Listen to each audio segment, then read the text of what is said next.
Hi, I'm Stephanie Prescott with REMAX Capital Properties and your next Financial Friday.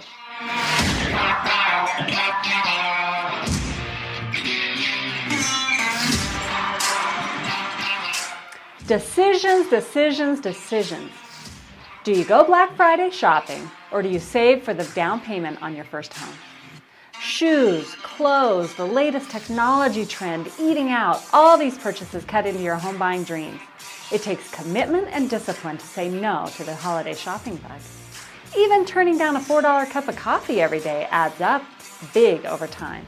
You'll be like, holy cow, I just spent $60 on coffee in 3 weeks. Add that up and it's $1,000 a year. With a few small changes to your planning, thinking, and savings, you can be ready to purchase your first home much sooner than you expected. So before you purchase something on Black Friday, ask yourself, will I care about this in 6 months? If not, walk away and remind yourself how happy you'll be sitting at the closing table for your new home and building equity.